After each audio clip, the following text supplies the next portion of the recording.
Hey everybody, it's Greg Miliatis from StartMyConsultingBusiness.com, and you might be wondering why I'm out here in the middle of nowhere and what this has to do with consulting. There's a point to it. I'll get there in just a sec. So it's a beautiful summer day, hot, really hot, but it's beautiful. And one of the things about the outdoors that I really like is I like taking my kids backpacking every year, several days. We'll go somewhere. Typically we don't have any cell phone service or anything. I'm not going to pack my laptop in my backpack and lug it around. So it's a great way to unplug from everything, all the errands and to-dos you have to do around the house or at home or in the office or for work. It's a great way to unplug and spend time with family and just kind of refocus on things that are just very simple, like food, water, shelter, having fun with your family. So I do that every year. Now, this past spring, we went to southern Utah, spent a long weekend there, hiking around, saw virtually nobody. And one of the things that I was thinking about when I was out there with them, with my kids, was problems and opportunities, and how every problem is an opportunity. And this has been said before by other entrepreneurs who are much more skilled than I am, but every problem is an opportunity. And so if you remember that, you'll be able to see opportunities in your everyday life. So it's a really cool way to empower yourself and grow your business, and just know that there are always opportunities out there. You may not have time for all of them. You may not decide to pursue all of them because you've only got so much time and energy, but there are opportunities everywhere. I'm going to show you a couple of problems that I encountered during this last trip that I took with my kids backpacking, and I'll show you how those problems can be reframed as opportunities. So one of the problems that I encountered when I went hiking with my kids, and this happens, if you've got kids, you know this, whether you're driving somewhere and you're going, on some long drive, or you're taking a long hike or a long walk, or something's taking a long time, you always hear, when are we going to be there? How much longer? How much farther? Are we there yet? And so it gets kind of annoying. So I thought, well, that's a problem, right? It's kind of annoying, and it's a problem to have your kids keep asking you that stuff, and they're not present in the moment and enjoying the hike like you'd really want them to do, or whatever it is. And they're nattering you about, how much longer? Are we there yet? How much farther? So that's a problem, but how you can so what I started thinking about is, well, I could turn that into a product. So I have a little pedometer that I use sometimes, and it's kind of cool to tell you all the normal functions that pedometers do, but it won't tell you how much longer it's going to be till you get to your destination.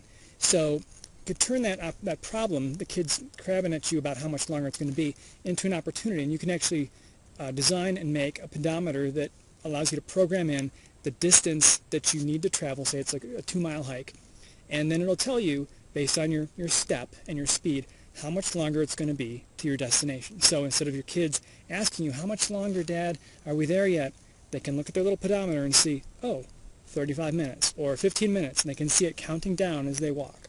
So that's one opportunity that came out of a problem. So the next problem that I thought about was, when you're backpacking, you've got this big heavy backpack on, you're carrying 30 or 40 pounds, it's really heavy, it's somewhat uncomfortable, and you're hiking for miles with it. When you get to camp, you take it off, it's like this big stone you take off your back, and you think, oh, it's so nice to have that off my back, I feel my back is so sore. And so that soreness, whether it's in your back, whether it's in your shoulders or your legs, it's uncomfortable, and that's a problem. So the other thing I've encountered is, from years of doing some yoga, is that doing yoga poses, certain poses, helps alleviate and prevent some of that soreness and stiffness that you get from doing certain activities, and just by the aging process and being inactive. So the problem is that soreness that you get from doing certain activities, especially in relation to backpacking or other certain activities. And the opportunity would be, well, maybe I could make some sort of a little booklet or pamphlet that people could take backpacking. It would be very, very small, very compact. It would show them different poses and stretches that they could do that would alleviate or prevent some of that back soreness or shoulder soreness or leg soreness. So there's a problem and a potential opportunity. Next problem, next opportunity. So when I'm in camp and I'm backpacking, typically, if you're going to sit down, it's really nice to sit down and take a load off your feet, but there's typically not a very comfortable place to sit. Sure, you can find a rock, you can find a log, you can sit on the ground, but it's usually pretty uncomfortable, and there's no back support. So one thing that most everybody has, though, when they go backpacking is a comfy sleeping pad. So you put this under your sleeping bag, and it sort of insulates you from the ground, and it adds some padding between you and the ground to make it more comfortable. The other thing that people have when they go backpacking is a hiking stick. Now I'm kind of old school. I'm also really cheap, so this is my hiking stick. It's an old agave stem, and it's really lightweight, and it's really strong, and it's really straight. But a lot of people buy hiking poles, and these hiking poles are kind of like ski poles if you've ever seen them, but they cost upwards of $100 for a pair. The thing is about a sleeping pad or a hiking stick or hiking poles is that you only use them during certain times. So you're going to use this when you're sleeping, and you use hiking poles when you're hiking. But you don't use either of them when you are in camp. So I thought about the problem of having a comfy place to sit could be solved by using whatever else you have. So you could have a set of hiking poles that you can break down into segments and collapse, and then use those, attach them some way to your sleeping pad, so it essentially makes a back and sort of a little chair that you can, like an L-shaped chair that you can sit on and have some back support and kind of lounge around in comfort in the middle of nowhere. So the problem, uncomfortable places to sit, there's no comfortable place to sit, and the solution or opportunity is making some sort of product that might tie into existing things that people have and give people a comfy place to sit while they're out in the middle of nowhere.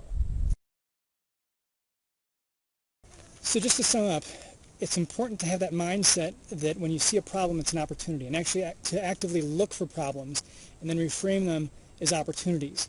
When you do that, your clients, you're going to see yourself as someone who solves problems, and your clients are going to see you as somebody who solves their problems, makes things easier for them, and provides that value for them.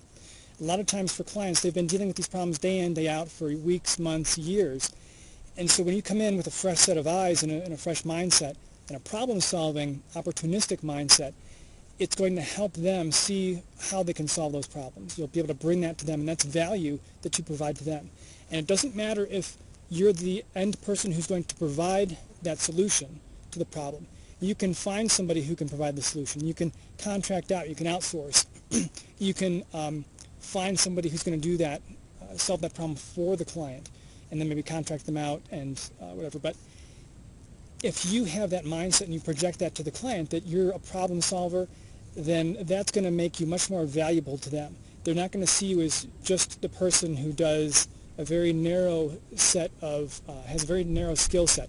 They're going to see you in a much broader context in how you can help their business. And so they're going to keep coming back to you with these other problems that you may not have the qualifications for, but if you've got that mindset of solving the problem, seeing it as opportunity, then you're going to be able to help your client in a much better way, in a much more comprehensive way, and they're going to keep seeing that increased value from you. Now, when people start out consulting, I know this is true of me, I tended to think that I had a very narrow skill set. I only only knew these technologies, or I only specialized in these couple of things, and it felt very limiting to me. But what I found is that's actually not the case. I don't have to know everything. What I need to do is I need to see problems and reframe them as opportunities so that I can help the client to solve their problems and make things easier for them. Because that's what they're hiring you to do, is make life easier for them.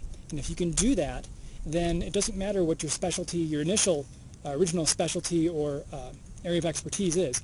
You can get that expertise. You can hire out for it. You can outsource it. Or maybe there's somebody at the client company who can step in and do these things that you need.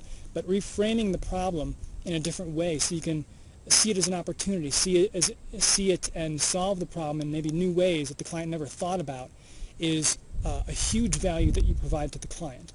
Not everybody can do that. A lot of people stay stuck in thinking that they are just proficient in ABC technologies or programming languages or whatever it is.